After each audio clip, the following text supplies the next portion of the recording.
தந்தை மகன் தூய ஆவியினுடைய அருளும் ஆசீரும் உங்களுக்கு நிறைவாக இருப்பதாக. இன்றைய நாளிலே அன்னையாம் திருவையானது தூய செபமாலை அன்னையினுடைய திருவிழாவை கொண்டாடுகின்றது. இந்த செபமாலை அன்னையினுடைய திருவிழாவை பற்றி நாங்கள் சற்று ஆராய்கின்ற பொழுது 13ஆம் நூற்றாண்டிலே தப்பறையான போதகங்கள் மக்கள் மத்தியிலே எழுந்தன. இந்த தப்பறையான போதகங்களை பலர் ஏற்றுக்கொண்டு வாழ்ந்தனர். இறைவன் மீது நம்பிக்கை இறைவனுடைய இறைத்தன்மையின் மீது நம்பிக்கையற்றவர்களாக வாழ்ந்து வந்தார்கள். இந்த காலத்தில் தான் புனித டொமினிக் இந்த தப்பறையான போதகங்களுக்கு ஒரு முற்றுப்புள்ளி வைக்க வேண்டும் என்பதற்காக போராடுகின்றார். ஆனால் அந்த போராட்டம் தோல்வியிலே முடிகின்றது. ஈற்றிலே அவர் இதற்காக சபிப்பதற்காக காட்டுக்கு செல்கின்றார். காட்டுக்கு சென்று இதற்காக ஒவ்வொரு உள்ளங்களும் மனம் மாற வேண்டும் என்பதற்காக இறைவனிடம் மன்றாடுகின்றார். காட்டிற்கு சென்று மன்றாடுகின்ற பொழுது, மன்றாடி கொண்டிருக்கும் பொழுது 3வது நாள் அன்னி மரியாள் புனித டொமினிக்கு தோன்றி செபமாலை சபிக்கும்படி சொல்லுகின்றார். செபமாலை எப்படி சபிக்க வேண்டும் என்பதை பற்றியும் அன்னி மரியாள் காட்சியின் மூலமாக புனித டொமினிக்கு சொல்லுகின்றார். இதன் பிரகாரம் டொமினிக் காட்டிலிருந்து வெளிவந்து மக்களை ஒன்று சேர்த்து செபமாலை செபிக்கும்படி மக்களிடம் கூறுகின்றார். எல்லோரும் சேர்ந்து செபமாலை செபிக்கின்றார்கள். அன்னை மரியை நோக்கி வேண்டுகின்றார்கள். இவ்வாறு செபமாலை பக்தியின் மூலமாக அங்கே தோன்றிய தப்பறையான போதகங்களுக்கு முற்றுப்புள்ளி வைக்கப்படுகின்றது. அதிலே புனித டொமினிக் சத்திரி செபமாலையின் மூலமாக வெற்றி காண்கின்றார். இதே வேளையிலே நாங்கள் பார்க்கின்ற பொழுது 1571ஆம் ஆண்டு கிறிஸ்தவர்களுக்கும் இஸ்லாம் இனத்தவர்களுக்கும் ஒரு போராட்டம் இடம்பெறுகிறது. ஒரு யுத்தம் நடக்கின்றது.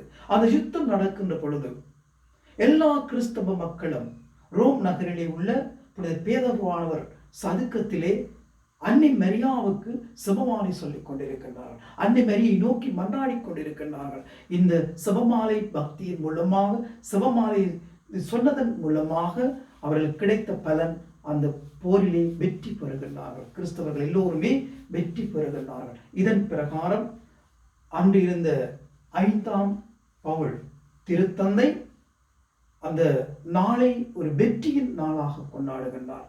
செபமாலை அன்னையினுடைய அந்த நாளை வெற்றியின் ஒரு நாளாக திருத்தந்தை கொண்டாடுகின்றார். இதன் பிரகாரம் 1715ஆம் ஆண்டு இந்த விழா எங்களுடைய திரு அவையின் நாட்காட்டியிலே சேர்க்கப்படுகின்றது.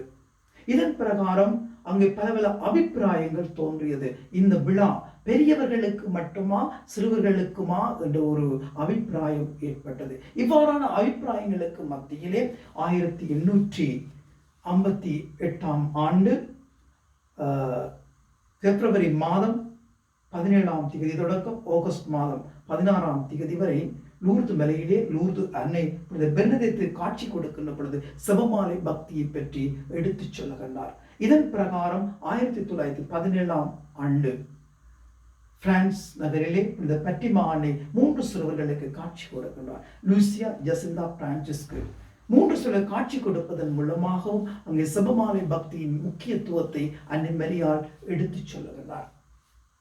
அங்கே 3 சிறுவர் காட்சி கொடுக்கின்ற பொழுது லூசியா அன்னை மரியாவை பார்த்து கேட்கின்றார், என் சிறு சகோதரி ஜசிந்தாவை மோட்சத்துக்கு கூட்டிக் கொண்டு போவீரா அம்மா என்று கேட்க, ஆம் என்று அன்னை மரியா சொல்லுகின்றார். மீண்டும் அன்னை மரியை நோக்கி, என் சிறு சகோதரன் பிரான்சிஸ்குவை மோட்சத்துக்கு கூட்டிக் கொண்டு போவீரா அம்மா என்று கேட்க அந்த அன்னை சொல்லுகின்றார், இல்லை இல்லை, அவன் செபமாலையை பக்தியுடன் சபிக்கவில்லை, பின்பு அவனை கூட்டிக் கொண்டு போவேன் என்று திருவாய் வளருகின்றார்.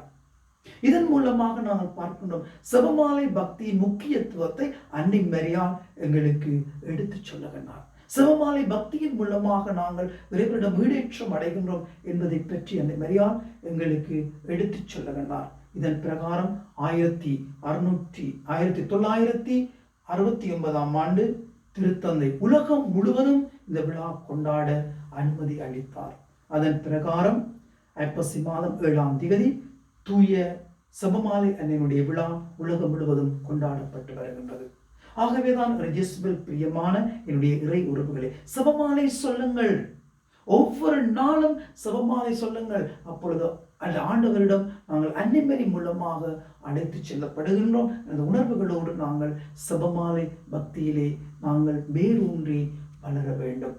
அன்னை மரியாள் எங்களுக்கு தாய்க்கு தாயாக இருக்கின்றார். செபமாலை பக்தியின் மூலம் ஆண்டவரிடம் எங்களை அழைத்து செல்லும் தாயாக இருக்கின்றார். செபமாலை சொல்லுகின்ற பொழுது நாங்கள் அன்னை மரியாவோடு சேர்ந்து இறைவனை நோக்கி பயணிக்கின்ற பயணத்திலே நானும் நீங்களும் கலந்து கொள்ளுகின்றோம். எந்தெந்த குடும்பங்கள் ஒவ்வொரு நாளும் பக்தியோடு குடும்ப செபமாலை சொல்லி அன்னை மரியாவோடு செபமாலை பக்தியை நல்ல முறையிலே தங்களுடைய வாழ்க்கையிலே குடும்பத்தை நடைமுறைப்படுத்துகின்றார்களோ சொல்லுகின்றார்களோ அந்த குடும்பம் கஷ்டங்கள், துன்பங்கள், வேதனைகள், நோவுகள், சாவுகள், பீதிகள், இன்னல்கள், இடையூறுகள், சாத்தானுடைய தீய சக்திகள், பாவக்கட்டுகள் அனைத்திலுமிருந்து அந்த குடும்பம் விடுதலை அடைகிறது. அன்பை பெறுகின்றது, அமைதியை பெறுகின்றது, ஆறுதலை பெறுகின்றது. அன்னை மரியாவினுடைய பாதுகாப்பையும் அரவணைப்பையும் வழிநடத்துதலையும் பெறுகின்றது.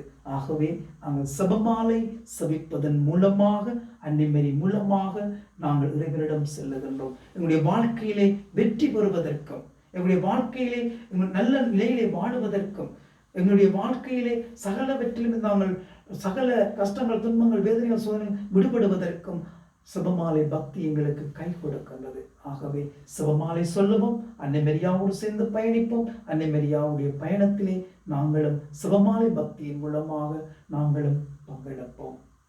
உங்கள் அனைவருக்கும் தூய செபமாலை அன்னையினுடைய திருவிழா வாழ்த்துக்களை தெரிவித்து நிற்கின்றோம். தினமும் செபமாலை சொல்லுவோம், அன்னை மரியாவை பற்றி படிப்போம், அன்னை மரி வழியிலே இயேசுவின் பாதையிலே செல்லுவோம்.